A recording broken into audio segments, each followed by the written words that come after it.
All right, welcome to another episode of the Lions Guide podcast. And today we got Josiah Mihok. Am I saying it right? Mihok? Yep, Mihok. Right on. So Josiah, I met as a recommendation. I was out there scouring the interwebs or social webs, whatever the heck we're supposed to call it these days, for podcast guest recommendations. And Jeff Harris, another podcast guest and a fast friend, recommended Josiah. He came up on the list, and Josiah's a grade 4 cancer survivor, and as a result, has some great perspectives on life. And he and I chopped it up a few weeks ago. I wanted to get back and talk with him just about his journey and the lessons he's learned. So, Josiah, welcome, my friend. Tell us who you are and what you do. Hey guys, so Josiah Mihok. It's a Slovak name, not Czech. If my great grandmother was here, she'd be very offended if anybody thought it was a Czech name. So living in just east of Atlanta, Georgia, with my wife. We live in downtown Lawrenceville, which is a cute little community here. And yeah, grade 4 glioblastoma survivor. It's a very rare type of brain cancer. Usually only affects people in their latter years. And it just decided to get to me a little early. And we found out back in 2019, I started having auras, which are kind of like miniature seizures.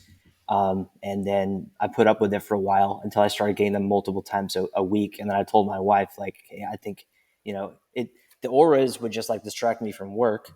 And I'd like lose focus for a little bit. And then I'd come back and it didn't really seem that bad until it started just really hindering me. And then I told what does my that wife, mean? Is that like you were, were you kind of like stalling? Like what's an aura? Mm-hmm. Yeah, no, that's a good way of putting it. Stalling. Like, I guess most people, including myself up until 2019, when I thought of seizures, I had been around people who witnessed seizures where it's like full body and you collapse down and your whole body is seizing. But mine were really just like, I would get distracted. Like my mind would just wander. I'd be in the middle of working and my mind would just wander. And I knew it was happening and I wanted to like come back and focus on what I was doing on my computer or whatever. And it would just feel like I was daydreaming and I couldn't really control it. And I knew it was going on. And then like a minute or two later, I wasn't really timing it. It felt like a minute or so later, I'd just pop out of it and I'd just be like, to myself, I was just thinking like, that was weird.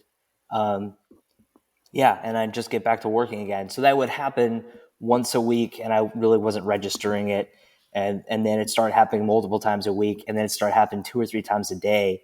And I told my wife, what I was experiencing, and I didn't know it was a seizure, but she was on top of it. And I probably would have died from it happening too often if I was driving or something. But when I told her it was happening, she was like, you need to go see a neurologist. This should not be happening. Everybody daydreams, but uncontrollable daydreaming is something else. So Right. she made an appointment for me. So was that, so number one, you mentioned this is like affects, typically in the elderly, but how old are you when this is going down? At the time I was 28. Yeah. Wow. Yeah. So, and was it like you were completely like in a dream state, maybe like you were just boom, like somewhere else, maybe not vividly, maybe it was, but like, were you just truly just not present? Yeah. I just wasn't present. Wow. Like if I was sitting like in a bar chair or something, it's not like I would fall out of it, but I just felt like I was just not really present in the moment, not really present in the task that I was trying to do anymore. Wow. And were you cognizant of what was going on, like here in the present state, or were you not aware of what was going on? I would probably just straight as like I didn't really know what was going on around me. Yeah. Yeah. I mean, it was to the point to where if I was working on a project and like typing something out, I would just stop doing that. Right. And I'd let it happen and then I'd come back and then I'd pick it back up again. It wasn't like a trauma or traumatic experience really. But it was uncontrollable. So, Right. Wow. and once I told her, she didn't know what it was. So I went and told the neurologist what I was getting. He was like, those are auras. And I was like, what's an aura? And he's like, it's a miniature seizure. Like you're having an aura and it's uncontrollable. It's a seizure. Your brain is starting to shut down and short circuit in areas and it's trying to figure out what the source is. And then once it figures where the source is and how to readjust, it takes you back to normal. And it feels like nothing happened because it figured out where the short was. Wow. But yeah, so because I was having them and because I started having what really twitched it is because he told me that close to 1/3 of all Americans actually suffer from uncontrollable seizures. It just your brain just short circuits at times, but it's pretty rare when it does happen. It's controllable with medication. And what really changed things is he asked what other symptoms I would have, and I was thinking about it, and I was like, I get this like sulfuric, I get like a sulfur taste. It's like tangy and almost like a metal taste after the seizures, and sometimes leading up to them. He was like, okay, that can be really serious. Chances are, because of your age, it's probably not. It probably is just like a lead up. He's like, it can mean more than that when you get those tastes beforehand. And it could be a tumor or something like that. He's like, chances are it's not, but if I don't have you go get an MRI, you're going to be wondering and I'm going to be wondering. So we're just going to send you to get an MRI done. So he had me go get a Tesla, a 1 Tesla, which is a really low grade MRI of the brain. And like clear as day was a tumor the size of a male fist, like a human male fist, hanging out in my left temporal. So he had me go get another one. Hear my voice just break, like it's Right. it's weird just like thinking back to it. Well, So this was that's huge. I mean, is it yeah. not huge? Like that's a No, it male is. And fist just inside. yeah. Holy Like crap. when he told it to me, like we really didn't think it was a big deal when he said, people have seizures and most of the time it's controllable. I was like, all right, well, maybe I just have seizures. And it was to the point where I went to go get that grade 1, that Tesla MRI. I drove myself to it. Lauren didn't come with me because we were both pretty confident that it wasn't a big deal. And I felt so bad for her because got the MRI done, got the results back pretty quickly, and had my meeting with him. And she didn't come with me to that meet with the follow up with the neurologist because he had given me a seizure medicine in the in between until I got the results back and had a follow up with him. And it was a little weird because he asked me to come back in person for the follow up. He didn't just give me a phone call. But I went to it, really didn't think it was going to be a big deal. And he told me, he's like, you got to see this. It's a tumor and it's huge. Hmm. And Lauren felt so guilty. My wife felt so guilty for not being there with me because he told me, you've got a tumor. It's huge. It's deadly at the size that it is. And we got to do something about this. And I called her. I was like, on the ground in the waiting room, or not in the waiting room, in the meeting room. He left me for a few minutes to call her, and I was like going through shock and stress while I was telling her over the phone, and she just like taken 5-10 minutes on to have a phone call with me. I was like, I've got a tumor the size of my fist, is what he just told me, and she at first I think she thought that I was pranking her because I do that, but not like this, Yeah, and that's yeah. man. Yeah, so she It, like crawled underneath her desk at work and was talking to me, and going through her own kind of stress, and we just like didn't know what to do next. So well, how long had you guys been married at that point? we weren't even married yet. So Oh, we were set to get married October 13th of 2019, and this happened in, I want to say this was, I wish she was here. So July or August of 2019 is when we found out, and we had everything for the wedding and the honeymoon already scheduled at this point. So the wedding date, the invitation's already gone out, the transportation and lodging for us for the honeymoon was already scheduled and paid for. Um, yeah, and then we found out like gonna have to cancel everything, and cancel the wedding and everything, which I'm glad we didn't wind up doing. That was our neurosurgeon's advice, was to get it done by September and have the tumor removed. But we took a bit of a risk and went ahead and had the wedding, didn't really have a honeymoon. We went away for 2 days, came back, and surgery was on the 16th. So got married on the 13th of October, and then 3 days later, I had my head opened up and a craniotomy. so you didn't cancel everything. You kind of thought you were Yeah, going there, and then you just stuck with the game plan on that. Maybe modified, scaled it back a little bit, and then came yeah, back and got sugar. yeah. We had a 3-week honeymoon planned, a cruise around the Hawaiian Islands. So Oh that wow, all that went away, but we didn't want to cancel the wedding because we really didn't want to reschedule that for down the road because we had family that had already made arrangements for flying in and getting lodging and everything. So right? Yeah. So, a couple things. I mean, the doctor tells you this, and you're 28 at the time, right? The doctor tells you this, so you're completely blindsided, right? You're just kind of going in, like going through the motion. Was the medicine helping you, like, as far as what you were going through with the seizures? Yeah. It made sure that I didn't have a major seizure, and it started to reduce the number of mini seizures or auras that I was having, which was good. And that's really one of the big reasons that was a decision maker for us to go forward with the wedding. Was, I mean, if I was still having serious seizures, we wouldn't have waited, but it was helping subside it. And at that point, we just knew that I had I had a big tumor in my head. We didn't really know what it was yet. Once I had the craniotomy done on the 16th of October, they took samples of it and sent it to a lab at Duke Medical, to have them actually test it, take the samples and test it and see what kind of tumor I had, and see what kind of cancer I had from it. And that's when we actually found out how serious it was. So when they got the MRIs back and they were knowing you got this fist-sized tumor in your head, did they know it was cancer then, or was it not until it got sent off to really? Because I mean, could it have been something benign, or were they kind of confident on what it was even before they took it out? Yeah, no, it could have been benign, and we were really hoping it would be. Um, and yeah, once they tested it at Duke and found out exactly what type, they knew that it was they knew that it was a more serious, like high growth brain cancer that could grow pretty quickly inside my brain, but it was limited to my head. It wouldn't grow outside of that, in glioblastoma. So that was promising, but at the same time, because it is glioblastoma, they knew that it was a more serious brain cancer. Right. And what, I guess, just kind of set the stage a little bit more. Like, what was life for you up until this point? Like, what was going on? Where were you working? What was your what were you doing? What, and because I kind of want to learn like how disruptive this was, to Yeah, everything that you had going on. So what were you doing at the time when before you kind of found out, or up until this point? yeah. I was living just north of Atlanta, and just starting to figure out what our lifelong plans were, because I had actually proposed to Lauren a year and a half prior, while I was working and living in Charlotte. We knew each other from college, and we had made plans, and I had proposed to her while I was working and living up in Charlotte. And yeah, so we were thinking, big plans, where we were going to live, how that was going to influence work.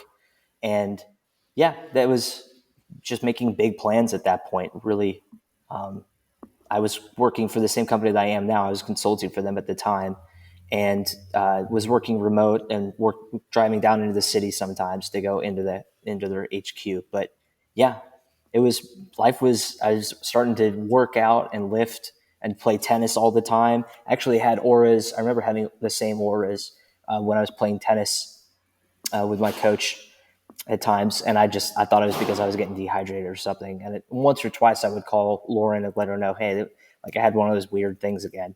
And we weren't really like tracking it. It was more like she would just tell me, hey, hydrate. But yeah, life was actually really, really good. It felt like predictable. I had moved from Charlotte back to Atlanta in 2018.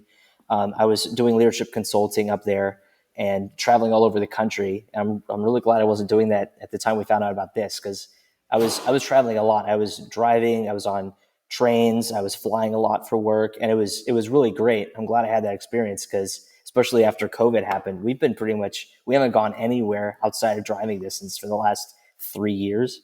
So Yeah. the world shrunk really fast. The world shrunk, that's for sure. So when the doctor told you, I mean, what was going through your head? I mean, were you, the tumor thing, were you kind of still on the path of like, hey, I'm 28, this isn't something major, or were you kind of automatically you know, really concerned? I was really concerned, and I didn't mention this earlier, but one thing that stuck with me right away is when he told me, uh, when I had my neurosurgeon get back to me with the type of cancer that it was.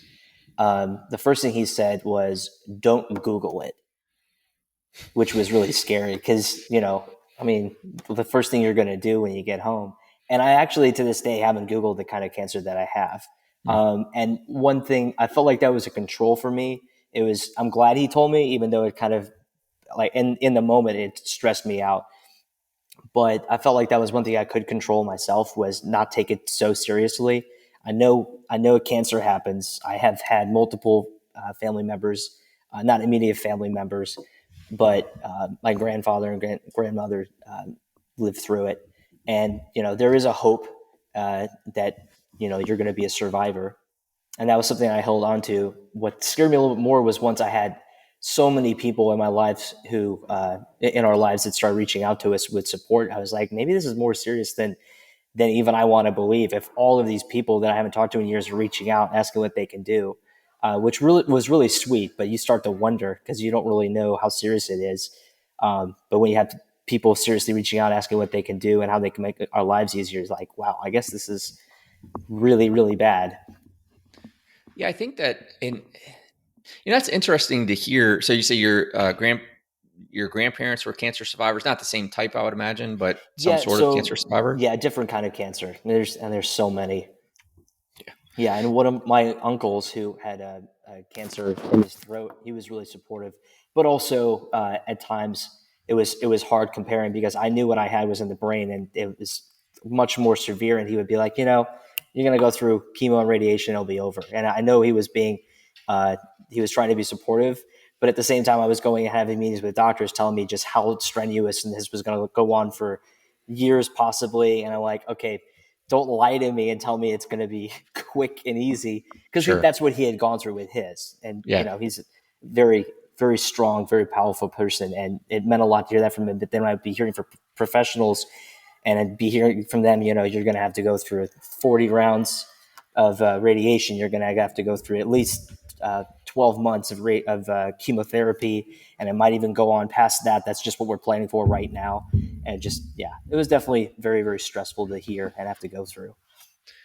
Um, I, Sorry, I feel like I got kind of off from your question. no, it's totally fine. I feel like I, it felt like there's the fact that you had close relations of cancer survivors, because a lot of this is mental, right? Like, Mm-hmm. our health, and I think you were talking about that before, but I guess maybe that's a good part to bring this up. Like, what's the difference? We said grade 4 cancer, and I've only, up until I learned that from you, heard the different stages. So what's the difference between a stage of a cancer versus how we described yours as a grade of a cancer? Yeah, and to be honest, I didn't really know a difference until they started explaining to me when I had it, because I'd always known things with cancer, that there weren't stages. There were what was the term? Not stages. Or sorry, there were stages, not grades. Right, yeah, right. Yeah. So there were, you had 1 through 4 in stages, and what I had, which is grades, and I didn't understand the difference. So I was even myself like referring to myself in stages. Like, no, it's different. With yours, it goes from grades of 1 through 4 as far as uh, like growth of this cancer in terms of maturity. In other kinds of cancer, they refer to it in stages as far as stages of severity. So with mine, once it reached stage 4, meant that it was fully mature. Depending on the type that it was within that, like mine was glioblastoma multiform, meant that it was technically a crap. What am I thinking? The type that I had was, it had turned over into, like, it had figured out how to multiply and uh, into a way that most cancers can't in the brain. So it was more adapted than most glioblastomas. Mm. So yeah, it was at a full maturity at grade 4, and other cancers at a stage 4 meant that they were actually the most severe that they can be in that category. Right. Okay. So I think I'm following you. So it's a phase of maturity as that cancer, and the other ones are a stage of severity, or is yours a Yeah. severity? And I guess that severity in the others of the, because the way, as a novice, and not having a ton of experience with direct experience with cancer patients or survivors, the stages always sound to me like a mortality call, right? Like it's Hmm. stage 4, that's bad. Is, in your case, was it just the size of the tumor, but was it severity as well, or like you said, it's more just about the maturity of it, how far it's grown, so to speak? And is there Yeah, more? Is so it like, as far as grades, are there more than four, or was that it?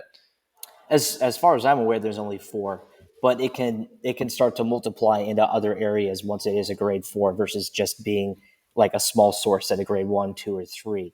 And so we were really hopeful that it was going to be a two or a three, and our neurosurgeon was too, because it basically meant that he could take it out and it wasn't going to regrow. At a stage four, it can actually start to grow back even from its root system that it's in placed in. So that's the stage that it's at now. They don't want to even though they've taken out the entire uh, tumor, they basically don't tell me that I'm in remission because I had a grade four. It basically was strong enough to where just from the root system that it put up, it could still come back. Right. And so when they did the craniotomy, they tried to they took the whole mass, but they even went after as much of the root systems that they could, as long as it was safe, because of it being in my temporal, short-term memory. A lot of your extremities, they get their like the motor. What do you call Motor it? The skills. motor. Yeah, that comes from your left temporal. So they wanted to be safe with how much they took out, but they were trying to get down to the root system with it. So, so I guess kind of coming around back, you had mentioned something about telling folks about, grade versus a stage and how it affects them mentally. Mm-hmm. Calling it a grade does what for people, as far as the stages are concerned, versus calling it a stage versus calling it a grade. It seemed Yeah, to me like in a green room, you were mentioning that it was also, let's see, it contributes to the mentality of getting through the cancer. Am I right on that? yeah. Yeah, it does. And I can remember having a conversation with a gentleman who had grade four, just like I did, of glioblastoma, who was in the waiting rooms with me uh, when I was going through chemotherapy, and I was just about to start. This was in December of 2019, and he was older, probably if I had to guess, like mid 60s. And when they basically told him the severity of it, they gave you options of treatment, and because he had grade four, uh, he made the decision. We were talking, just waiting for our individual appointments with our doctors, and he told me based off of where he was in life, he was just going to try and live out and not go through any more treatment because he felt like it. He just wanted to have quality of life, which is huge. And he just decided he wasn't going to go forward with any treatments. And I was at the point where, 28 years old, and I just wanted to try and make sure that I do have quality of life, but I was trying to figure out a balance with Lauren. And we had multiple discussions about treatment wise that you have to embrace the suck for a certain period of time. And how long is that worthwhile? Depending on what you have to do. Like I have to wear Optune. And this is one thing that we actually talked about is the treatment plan that I'm on. And was given the same offers by his doctors, and he chose to forego it because he was like, look, I'm 65. I've lived a long life. I've lived a good life. I'd rather spend as much time as I can with my grandkids and, not have to worry about other treatments and how accountable I keep myself to them because I just want to have quality at this point. Right. Right. And I guess, back to the part with your grandparents that I was trying to get to earlier was like, I always feel like, the examples that we find are like, I always say that setting the example is the greatest form of leadership, right? And I think, I wonder if you having cancer survivors in your circle and your Mm-hmm. family or whatever was really empowering for you, right? So as opposed to not having any experience in such the negative connotation of cancer itself when you hear it, and you almost always feel like you go think about your mortality right away. How do you think, is it possible that, having seen cancer survivors around you really enabled you to see a vision, through it? Was it that severe? Was death, uh, and a concern from the doctor's perspective for you? Like when as you hear, like when I talked to Joel, right? When Joel got his cancer diagnosis, he said, he was given something like 18 months, 15% chance to live. Were Yeah. you in a similar boat with that, and the doctors were kind of going, "Hey, this is where you are, and these are options from here." Yeah, it was my oncologist with Lauren and I. Once the results got back from Duke, as far as identifying what kind of cancer it was, she was a little too frank, but she basically said you got 18 months to 22, Wow. and unless you start treatment now, and once you start treatment, depending on how you take to it, it could be longer than that. But right now, you got 18 to 22 without doing anything. Wow. So then you went.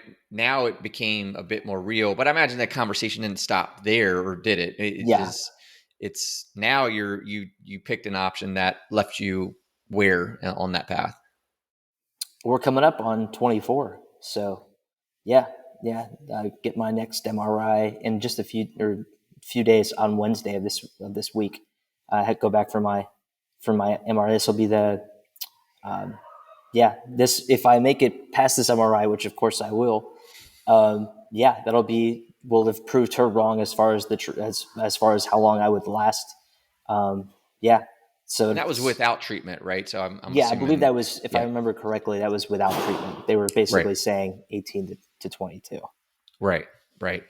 And so back to it, like having the example of seeing people who were found to have cancer and survive. I think that's just, it feels like that would have been very, encouraging for you, right? You've seen people survive this, or survive cancer, not Yeah, necessarily this, but did that give you hope? Did it kind of set you in a positive mindset that you could get through it too?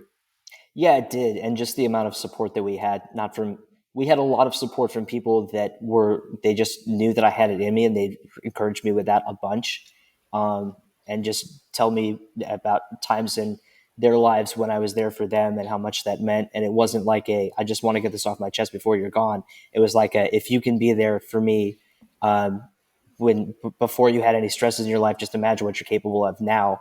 Now that you know what the task is, and you know what what you need to focus on, and that meant a lot as well. And Lauren is so strong too, and I wouldn't be here without her, because I mean I would never gotten that first you know that first doctor's appointment, which is crazy. And she's a she's a drill sergeant for me when it comes to staying on top of when I need to take medication and when I need to schedule my next checkup. She saved my life. She really did. And I know Jeff feels the same way about his wife. And yeah, it's Jeff. If you're watching this, thanks for getting me on here. But yeah, it's kind of crazy just how much mindset can take into it, because like my uncle and my grandparents having gone through so much, it meant a lot knowing that yes, it is possible. But it so much of it, they would all say the same thing. So much of it is mindset, because once you give up here, you've given up everywhere else long before that, and it just really does affect you. So for Lauren and I, it wasn't about if we made it; it was about when we make it and when we can feel like we can celebrate that. And we celebrate that every time I get a new MRI. Right. So And I mean, and kudos to you guys for that, because that's a testament of the true partnership that marriage is intended to be, right? They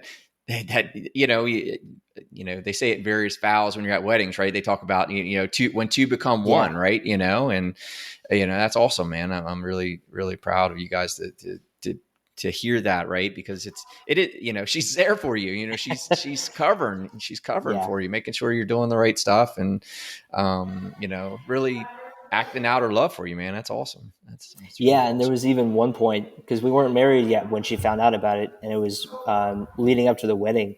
And I had thought about it for a little bit. And when she came home from work one day, we got together, and I remember asking her, do you want to go through this? Like, do you really want to put yourself through this? Because you still got a chance to get out. And I understand if you want to get out. And she's like, no. She like again thought I was joking with her. She's like, no, I'm not.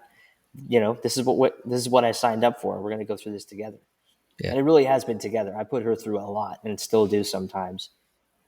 Kind of have to knock myself in the head sometimes and be like, you don't need to give her a hard time. Yeah.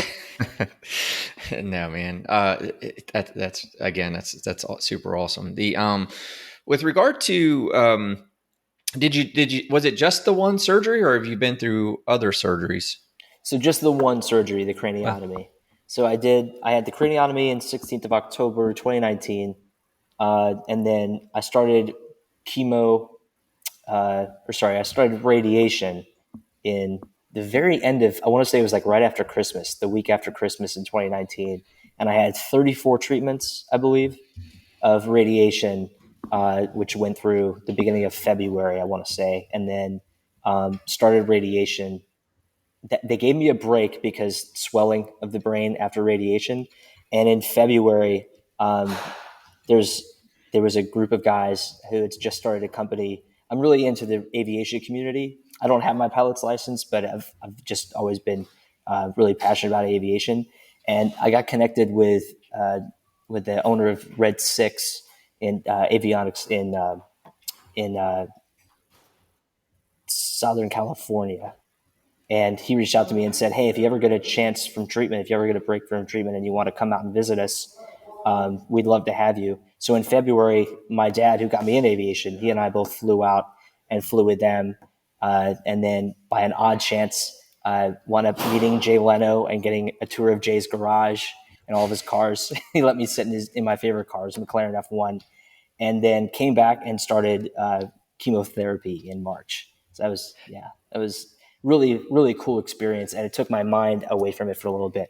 And then it was really special. Lauren was able to fly out and visit us with us for the last 3 days, and she was a day late to go meet Jay Leno. But how did you meet Jay Leno? What was the odd chance that made that happen? it was so I talked with, I can't give too many details because I don't want people to go back and replicate the same scenario, but Sure. because that wouldn't be fair to Jay. But I talked with one of the guys that works in his shop, and Jay was up riding with somebody in the hills that day, and he basically told me how to get in contact with him when he was back from the hills. And then we got into the shop, and I never told him about like what I was going through.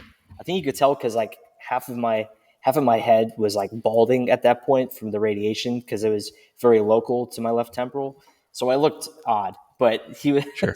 he was the sweetest. He never asked me about what was going on or anything. I just told him we'd really love to see the shop, and I think he admired the effort that we had put into finding the shop and talking to somebody who could help us get connected. So yeah, we just walked through the shop and let me take some pictures, and then he took a picture of me in the McLaren, and that was a pretty awesome day because in the same day we went flying with the guys at Red Six, and I love flying even more than I love cars. I grew up watching Jay on the Tonight Show, and that was a pretty cool experience to do both in the same day. Yeah, that is awesome. That's super awesome. The with regard to are you where are you at in treatment now? Like what's the routine with regard to treatment, or is it just you're at the phase of monitoring it, or is there more surgeries to come, or what's kind of the current situation with the cancer and the tumor? Yeah, so treatment with the radiation and chemotherapy is over. They have me wearing a device called Optune, and it basically emits three or four different frequencies of electrical pulses of electrical channels into my head, and that's why I wear these. It's like four different pads that I put on my head, or Lauren puts them on my head like every 2 or 3 days, and I wear them nonstop. And then once the pads start to wear out, take it off, give myself a couple hours in between, and then put another set of arrays back on my head. And what that essentially does is the electrical pulses that it puts in keeps the cancer from coming back from those root stems that I might have otherwise that could maybe come back from because it is a mutated cancer of glioblastoma. So Sure. And how often do you get scanned? every 3 months right now, and every 6 months I go up to Duke, and they do their own internal MRI and tests there. So this week I'll have my second one for this year, and I won't have another one until January of next year, I believe. So this one coming up is going to be your Duke one. This one will be local, but in Local. November I'll also go up and get one from Duke. Okay. Okay. Yeah, And so far, has it kind of stayed the same, or yeah, no growth um, since 20 since they took the tumor out. So and finished. So no growth since they stopped treatment in December of 2019. That was when I had my last dose uh, of what am I trying to say? Not radiation, chemotherapy. Because I Right. actually got to take mine by pill, which other cancers you actually have to go in every day and you have to take it that they insert into your bloodstream. So Sure. yeah, that's typical. But the one that I had, I was able to take it orally. So, how has your perspective changed? I mean, what's changed to you? Well, even before I get to that, do you have any effects like cognitively as a result of like the surgeries or wearing the device or any of that? Yeah, I definitely noticed differences. My recall isn't as strong as it used to be. I'll muddle my words sometimes if I'm talking too fast. Um, yeah, there's definitely Lauren probably notices more than others, and I know my family probably notices more than I do as well. I'll more notice it when I'm writing. Everything's fine. I can actually I can still type just as fast as I used to. But yeah, not really in conversation. But if I'm talking for too long or I'm thinking ahead of myself, it can happen. Right, right. So that's also. I mean, and I've in the few times that I've talked to you, like I certainly couldn't tell anything. I mean, everything. That's kind of the basis of why I wanted to ask because it seems like you know, Well, that's encouraging normal. because I Yeah. notice it myself still, but I'm glad you haven't really noticed. No, no, not But at yeah, all. yeah. I mean, situations like this are obviously a little more tense, but um, yeah, I mean, I feel like I can still function. I haven't really heard anything. I've even at some points like brought it up when I have like quarterlies with my team, with my leadership, the guys above me that I have conversations with. I'm like, look, I need you guys to tell me like if I'm not pulling my weight or if there's something you're noticing. And they're like, no, haven't noticed anything, but we'll let you know. And yeah, they're good friends too, as well as colleagues now. So it means a lot that if they actually said something to me, it would be like a serious thing. So Right, right. And how was work through all this? I mean, how much time did you have to miss? Did you have downtime? yeah, I did. Um, last year was last year. I took off a good bit of time. It was basically I was down to part time, and then got to do some other side projects having to do with viticulture. There's really like three passions in my life. I love aviation, I love wine, and like the whole science that goes into that, like viticulture. And then I love like talking with people a lot too. And yeah, I love socializing with people. So that was a big thing I got into last year as well, was like reintroducing myself into that, because my wife and I last year we went on vacation with her parents. We went to the beach one day or a couple of days, and Lauren and I were listening to a book together on the way down, and the author was talking about just making your passions your way of life. And I guess just because of the treatment and everything that we've been going through, I was like, yeah, it's not something. I have tried really hard to make technology and aviation and viticulture like hobbies, but I really feel like I need to lean more into it. And I really do enjoy the people that I work with and what I do for a living. But we had we live in an area now where there really isn't a way that we could get more into viticulture, and there really isn't a way that I could get more into aviation or like talking to people, because I work from home right now. So I would have to be very intentional about like having conversations like this with people, with friends and colleagues. And so we made a decision on that trip that we were going to try and relocate within the next year or so. This was last year, last summer, and try and get into viticulture and winemaking. And yeah, we're gonna get back. We're gonna just take that very seriously going forward. And we actually bought a property along with her parents. We're actually going to start a vineyard, hopefully within the next year. So, but we're going to move up there in November of this year. And where's that at? It's in Cleveland, Georgia, so it's North Georgia. Oh, okay, right on. Yeah. So, and I want to come back to that because you hit on the science of wine, which got me interested. But let's, with regard to your perspective on life, right? Like how has life changed for you since your diagnosis? We've become really big on prioritizing things and really thinking through what's important to us, and then how much time we need to spend with family. I think I mentioned to you earlier, but I'm one of six. We're all incredibly close and always have been. Just I guess the way that we were brought up, our parents didn't make us like compete against each other. We definitely are competitive, but never with each other really. We're all really close. We've all got a crazy zany sense of humor that we all get. And then yeah, so taking family seriously, taking like when we take time off, we really take time off. Like not just phones with us and laptops with us. We used to do that. We would both take our laptops with us and have our our notifications on with those work channels and workspaces. And when we take time away now, I mean, I take my phone with me, but I've got all my channels turned off, and I don't really take my laptop with me anywhere, even if we're just going on a weekend somewhere. I don't take it with me, and she's the same way, which that never used to be the case. So you're more present. You're Yeah, a lot more present. yeah. My family does a movie night together every Monday, which has been a thing ever since I came back from Charlotte, where we just try to spend time together, and then really trying to lean into priorities of like what we want to do and setting timelines for ourselves of when we want to do it. In as a result of that change, like what has been the results of those changes? Right now that you're more present, work's not the most important thing. Mm-hmm. Obviously. What's been the result of that mindset?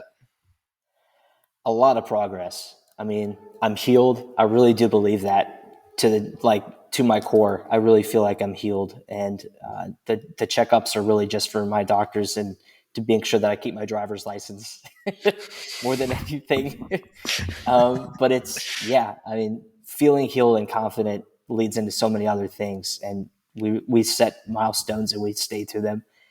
When I get MRIs, I don't feel like when I used to get MRIs right after, I would just drop down in tears. And I've never been like a crying person, but it used to mean so much more. Now it's just more of a, yeah, I'm going to go get an MRI because I need to, but I'm not biting my teeth and not breathe or not sleeping the night before like it used to be. And yeah, that and like I said, a year ago, we said that we wanted to lean into like doing more stuff in the wineries and, making that more of not just a hobby, but a passion of ours that we get into.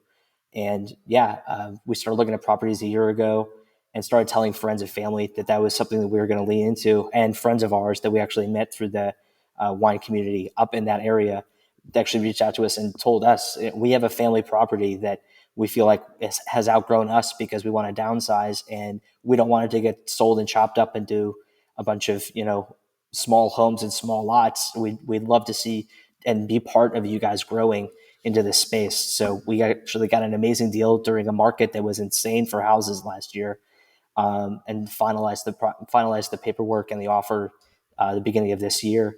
And yeah, 24 acres of beautiful property. We've had soil samples done on it, so we know we can grow. And yeah, really looking forward to that. But that's something that we wouldn't have leaned into if we hadn't had this experience. Not for another probably 20 years or so. We wouldn't have gotten around to it nearly as fast. It would remain one of those someday things, right? Like Mm-hmm. someday I would love to have a winery or whatever, Yeah. right? And it just would have never bubbled to the top, and becomes those regrets. I mean, you talk about. I mean, I just added to my list this morning. There's a book out there, and I'm going to terribly butcher this, so I'll put it in the show notes. But it was like the 5 lessons of those who were on their deathbeds or something like that, and it was like some study that the lady went through, or maybe she worked in Mm-hmm. um, some sort of hospice type of environment or whatever. And kind of these were the factors that she always heard over and over again. She ended up writing a book about it. So I wanted to check that out. But it was like, that their regrets were, Mm-hmm. choosing work over life and not pursuing their passions. And were a couple of things I saw kind of in what I was reading about the book. So I'm interested in checking that out. And that's it, Yeah. right? Like we just misprioritize, what's important, and Yeah, I think we forget to put it out there too. I think a lot of the reasons why good things happen is because it's when you're intentional about what you're asking for. And I went through this struggle myself where when I was going through treatment, I felt like I was asking too much of people, and especially my family. I would ask them if I would be going through like anxiety because of the medication I was on, And Lauren would be like, just ask one of your like family members or a friend that lives in the area to come spend time with you. I was like, no, I don't want to take them away. And then I would have conversations with those people. They'd be like, no, I mean, we'd love to. We just don't know what you need. Just tell us what you need. It's not like sympathy, and it's not, they don't feel like they're doing it because they need to. Everybody wants to help. And I see it in myself. Like, I've always been a helper personality when it comes to traits. Like, I want to help people, but I don't know what they need. Yeah. And because I'm a helper, I have a hard time asking people for help. But the moment that I made a list of like stuff that I would need, if I actually did that, if I made a list of things that I need, I could find people to fill all those gaps like that, because there are so many people in our lives that have the capability. They just don't know who needs it. Yeah, I mean, isn't that so true? Like, and you just talked about two forms of lack of communication, right? The person in need saying, not telling people that what they're in need of, and the folks that would want to help, but they don't want to pry. You feel like you Yeah. want to pry or whatever, but that's it. I mean, I was thinking about that earlier, just when you were talking through the winery stuff and the property. It's like, this universal truth of like, you tell the universe what you want and it will deliver, right? But Yeah. we keep this stuff to ourselves. Like, Yeah. we're afraid to tell because we're afraid, what people might think, or that we might Yeah. fail, and then what are they going to think of that, or whatever, but man, it's amazing when, I don't know if you noticed, I posted on LinkedIn the other day, just that study about, it was a study of, your probability of accomplishing your goals are 44% higher if you write them down. Yeah. They're 76% or something like that if you write them down and you tell your support group what your Yeah. goals are, and it's the data of that, kind of Yeah. fact, And that you I tell the don't world even what you think want, it's they'll deliver. because, I don't even think it's because it's you physically wrote it down. I think it's because it now is attached to you, an extension of you. And I remember seeing that when I was a few years ago, how few businesses are incorporated under the name of a founder. And those that are like 90% more successful. And that's one reason why when I started my own business and when I started first with my name.com. And then everything is a subset of that. Because if you don't take pride in it, and if you're not accountable for yourself, you're definitely not going to be accountable for anything you write or you create for yourself. And I think, to your point, being able to write something down, it came out of your soul, it went into your hand and onto a piece of paper. And that's why it becomes something that has to be done now. It's because you put it there. You not just as somebody, like, it's not just on your calendar when you woke up, you put it there. Yeah, I mean, writing it down is your first step in bringing it to life. Like, Yeah. you've now brought it into reality. Now it's here, and the more you feed it and bring it and shine light on it and bring clarity to it, it'll happen. It'll just, sorry guys, it's weird, but that's how Yeah, life works, I man. can core back like every reference to like the three industries that I'm involved in. Like, if you look at like wine, for instance, some of the best wines that you'll enjoy, it's like a winemaker. It's not like it said Vintner's Choice. It's like the Vintner's name is on there because he was so proud of this batch. It's not like a representation of like, I want to get all the glory for this. It's like, I'm so proud of this, my name's going on there. Right. There's a bunch of certain examples like that across where you want to take account, you want to take credit for something that you're proud of. Yeah. 100%. So what's been your biggest challenge you've had to overcome through all this? Asking for help, for sure. Yeah, really has. And I wouldn't be capable of so much if I didn't get so much help. And this goes, I remember I think it was either Winston Churchill or I think it was Winston Churchill who said, "There's no such thing as a self-made man." And I remember, like, growing up, my dad would say, "That's a self-made man," or you would listen to documentaries and they'd say, "This self-made man." And I always thought it was. I've always been a Churchill fan, and I read his biography growing up, and I thought that was, every time I would hear that term after I read him saying that, it's like, yeah, that's really true. You're really an asshole if you call yourself a self-made man, or if somebody else calls you that, they don't understand you, because it takes a lot to make somebody the way that they are.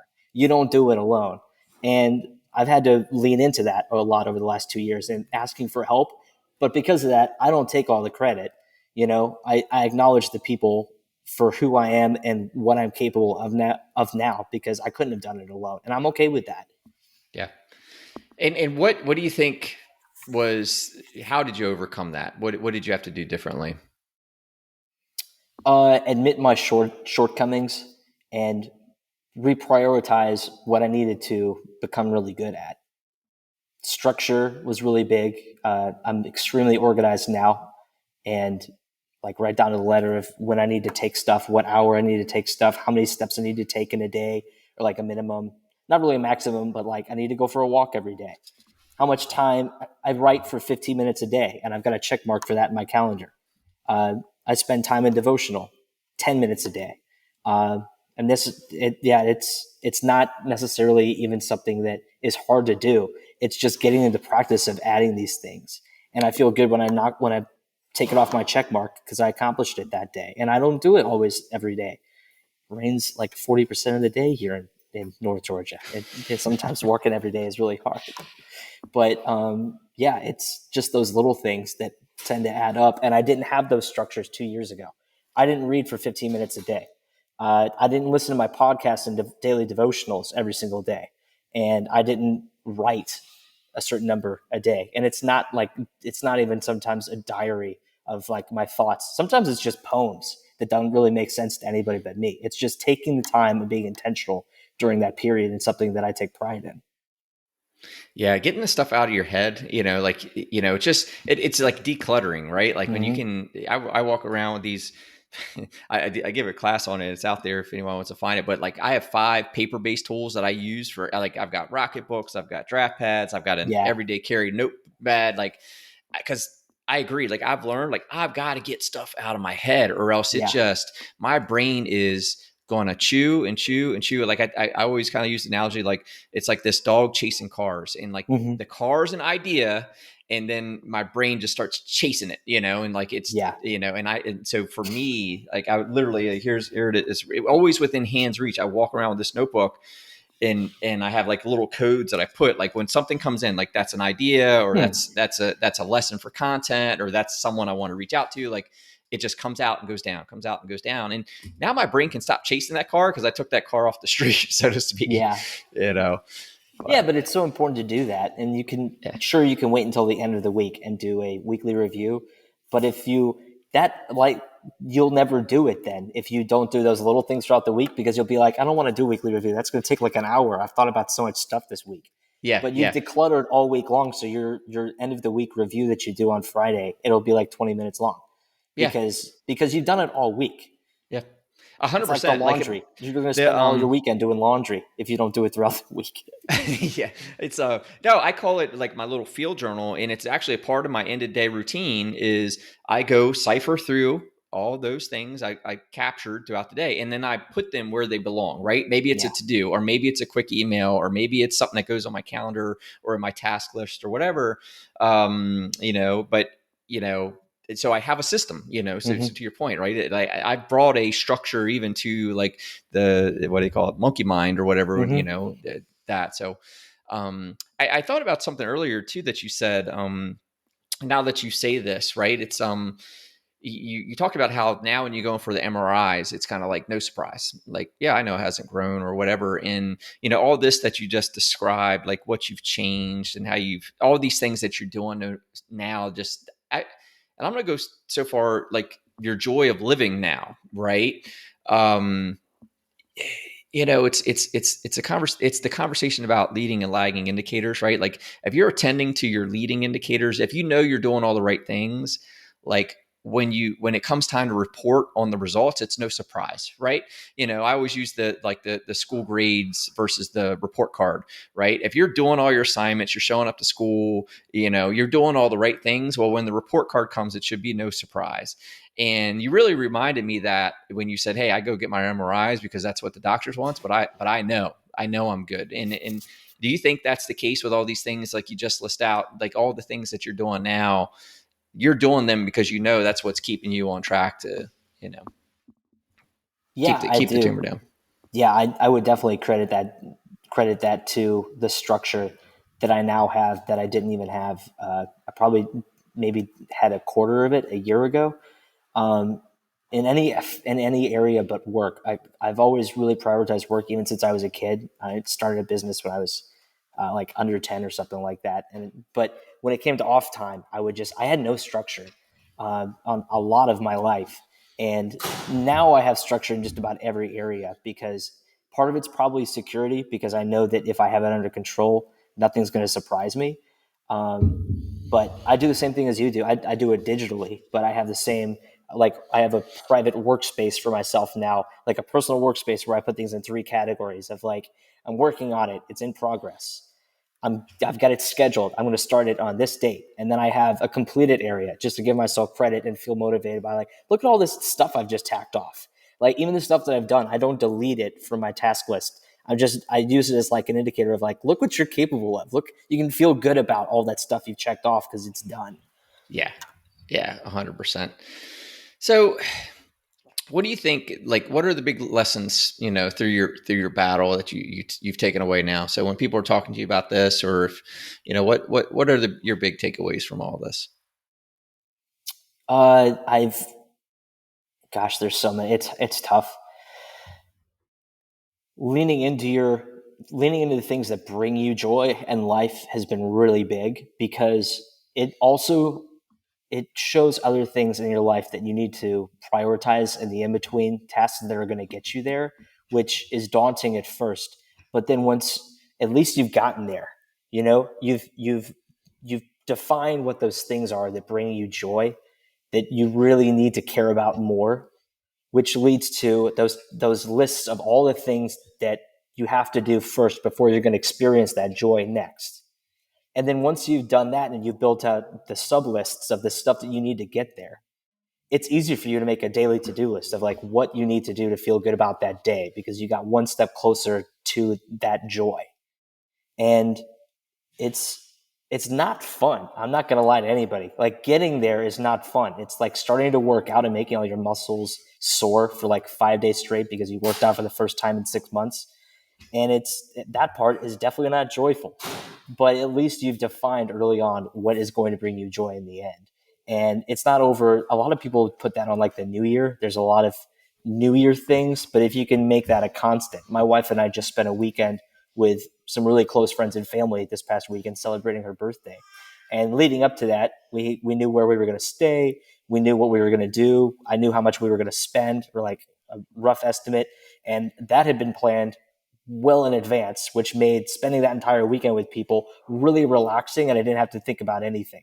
I had my phone turned off. I had my workspaces turned off, didn't have my laptop with me. And that was something I was not capable of a year ago or even 2 years ago. Yeah, dude. Yeah, well, that's why I tell people all the time, right? Like, take the stress out of the execution. Like, if you do the thinking ahead of time, and then all you got to do is just show up. You know what I Yeah. mean? And this applies everywhere. But even like sitting down and just, and it doesn't. It is it painful to set aside time and like do an itinerary? Let's just say the vacation thing, right? You sit down and you just kind of lay out your intentions for that day, weekend, week, whatever the case may be, but you lay it all out, because what happens otherwise, right? You don't think about it till you go get there, you book it, you show up, and now it's like this new stress, right? This new stress. Well, what are Yeah. we going to do? Well, what do you want to do? I don't know. And it's just like, you know what I'm saying? Like, Yeah. but if you sit down and kind of just set the intentions ahead of time, so then all you have to do is show up and enjoy it. It does make a big difference. It makes a Yeah. big That's difference. what I do on vacations. I don't want to plan anything after I'm there. Um, and luckily, I've got an amazing wife who likes planning out details for trips, because that's something I'm really not good at. But when I go on vacation, I don't stress about those little things. I don't even stress about work when I go on it, it says a lot about the company that I work for. But also the level of like passion I put into those things to make sure that actually is, I'm capable of that when I get there. Another thing that people don't really take credit for, you probably do. I feel like a lot of people that have owned their own business or are responsible for a lot of tasks is mentors, and having mentors that you don't lie to. I've got four of them. Jeff is one of them. Joel is another one of them. Heather Sweeney, Larry. You're probably going to see this too, but I've got four people that I talk to, not every single week, but they keep me accountable, and I don't lie to them. It's not like I lie to everybody, but I'm honest with them about where I'm feeling in areas of my life that they are helping me with, And that's really important too, is having mentors that you're accountable to. Yeah, and because that is your support group. You need people to help push you, right? I always joke and say, like, the hardest part about self-discipline is the self part, right? The discipline's easy, it's the self part. Yeah. But yeah, if you have people that can help hold you accountable, help push you, that's key. And what's the point if you're not going to be honest with them? I mean, that's a big factor of clarity. I'm a big believer in just establishing clarity in your life and your passions, and you just said that, right? Like, in order to go have joy, you got to sit down and go, what makes me happy, right? So Yeah. you can find that. I don't think enough people know what makes them happy. Yeah. They're doing what they think they're supposed to do, or they're following some sort of blueprint that Mm-hmm. they were given. Hey, go to school, go to college, be a this or whatever. But for some reason they're unhappy because they're not congruent maybe with what they're really passionate about. Yeah. um and the thing of, like you said, with a mentor, so that's a form of clarity, but another form of clarity is honesty. Just because it's not clear if it's a lie, or you're just not being forthcoming, or you're telling half the truth, right? That's not clarity, that's fog. Yeah. You can kind of see, but it's not. So Yeah, I feel like a lot of higher education is a fog for people, because the accountability is that you complete what's required of you, and then you get a grade for the level in which you did it.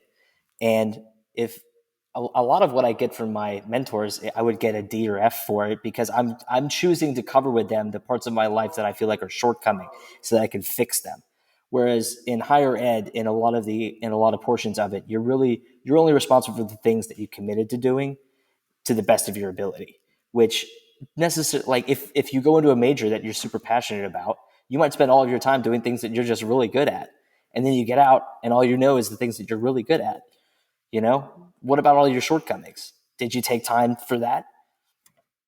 And don't get me wrong, I went through higher education, I got a lot out of it, but yeah, it doesn't apply in many ways to the real world and what a professional setting is like. well, I think that's the part where we screw up with higher education, right? We think it's the blueprint, but it's not. Yeah. It's a pool of tools to build your blueprint, right? Like, take those tools, take those materials, take that knowledge, and build your life, right? Like, don't take it and, yeah, I don't know if that even makes sense, but it's not the end all be all. Do exactly, like, go find you, like, have the Mm-hmm. courage to go find you, based on what you're learning. And I don't know, in business, I used to always get, the vendors would come and say, hey, we want you to, promote this in this way or whatever, and I would always kind of go, let me have it. Okay, this is what I think about it. This is how it fits to my clients. This is how I would do Mm-hmm. it. This is what I like. It don't like. I would just make it my own. I never took what, these externals were giving me, because they don't know me. They don't know my Yeah. business. They don't know my clients. And I guess that's the only way I can kind of explain what I'm talking about, by higher education, right? They're giving you a framework. They're giving you some knowledge, but it's up to you to know you and your passions and your life, and how does it fit, right? And again, build your blueprint or whatever it may be. Yeah, I agree. I've spent a lot of time in doctors' offices and waiting rooms over the last few years, and you'll see dozens of generic like um, clinics. Talking about, like, the folders that they just have there for your Yeah, information, because yeah. it's even they haven't don't really care enough what's in there. They're obligated to have that in their waiting room or whatever. But yeah, it's a necessity, but it's for them to have it there. But how is it useful to just have it there? Because I guarantee people aren't going to go over and just get curious. Right, and right. So rounding that out, right, knowing what you want, being clear about what you want is important, and now you look at everything else as into how does that apply to what I want, right? So if you know what your goals are, then you decide, is higher education congruent with what your goals and passions are, and if it is, what are you taking out of that, and how is it contributing to it? And Yeah. there you go. Welcome to leadership. Leading your own life. Instead of doing what people tell you. So. Um, Yeah, it's so valuable too. And you can only take so many people's words for what you need to do. That's something Lauren and I have learned a lot through this. Because if I've never looked them up, but I know the ratio of people that get what I have to those that survive it is very, very low. And I don't care. We just don't care because those people are not us. They're not me. And they don't have my particular circumstances. They don't have my upbringing. They don't have my mindset. And that's what makes the big difference. Man, I love that you even said that. I mean, yes, exactly. Even coaching people today, I tell people like, look, we're going to talk about things I've done as an example, but you're not me. I'm not you. It's not the same time. It's not the same circumstances. So we're going to feed off that experience, that knowledge, that wisdom, whatever you want to call it. But you're not going to walk step in step with what I've done or what I do. But we're going to help figure you out, and we're going to use, like I said, that experience to help figure you out. But I'm not here to give you a blueprint. It's mine. That's mine. We're going to be here to learn from that and from that knowledge. But Yeah, blueprints are good, especially because in coaching, you deal with a lot of people that they've got a pad of paper and that's about it to start with. And if it was left up to them and they didn't have anybody offering accountability, they'd end it with just that pad. Right. That's right. So that all said, we've been about an hour here. So I just want to kind of, take what's the big takeaway if you were mentoring someone, and you've mentioned some great mentors, especially Jeff and Joel, but what if you had to explain to someone, what's making you successful through all this and beyond, what are you telling them? Uh, Gosh, I would say um, you're capable of so much more than you even realize. Uh, don't lose faith in your own capabilities. It's really easy if all you do is listen to people that haven't been through what you're going through to tell you how you can live that out. But none of them are you, and none of them, including yourself right now, don't know what you're capable of. But you're capable of so much more than you can even imagine. And that I can tell you that personally, having gone through so much that I never would have wished on anyone, and I definitely didn't think that I was capable of. But now I can honestly tell you that I know that I'm still capable of so much more. I love it, man. Powerful stuff. Well, hey, how can people find you online and connect up with you if they wanted to? Yeah, so you can find me at josiahmihok.com. And then that's the same tag, JOSIAHMIHOK. That's the same one on Instagram. If you want to reach me by email and talk one-on-one, connect, my Gmail is myhawkjosiah. Yeah, and then I work for an amazing company, and I'll plug them here. I'm not getting paid to do it, but I work for a company called Coins, Qoins, Coins Technologies, and we help people out with finances. And that's something that was a shortcoming for me for many years until I started becoming it, making it a priority. And they helped me out, and now I love to help other people out. Awesome. And what else are you working on right now? So my wife and I bought property with a house up in Cleveland. We actually signed the papers for it officially this Wednesday, right after my MRI, and we're going to start building a vineyard up there called Steadfast Vineyards. And we're going to start. We already got soil samples done. And we're going to start planting vines, hopefully not this spring, but next spring. And that'll be a long process, which I'm a fan of. When are we getting some wine out of that place? That's going to be probably a good 3 or 4 years before any vines start producing anything that you'd want to taste. Right. That's awesome, man. Well, Josiah, dude, I really appreciate you coming on and sharing your story. It's been great, man. Yeah, and I appreciate you. Thanks for having me on. And then you're an inspiration to me too. I just want you to know that I've really leaned into starting my podcast, Doer's Den, because of this and seeing the format, the amazing format that you have for guests. I've wanted to start a podcast for a while now, but I've particularly leaned into it recently because just seeing the impact that you have. Awesome, man. Hey, I love it. Thank you for that. And no, do it. We need more soldiers in the good fight, man. People are out here struggling, and they're struggling with themselves, and so that's like I talked to you earlier. Like the goal is let's get out there and just talk real for a bit, Yeah. and be perfectly imperfect humans, and so a lot of what we talked about today, man. So, hey, thanks again. And we'll talk to you real soon. All right. Take care. Thanks, Josiah.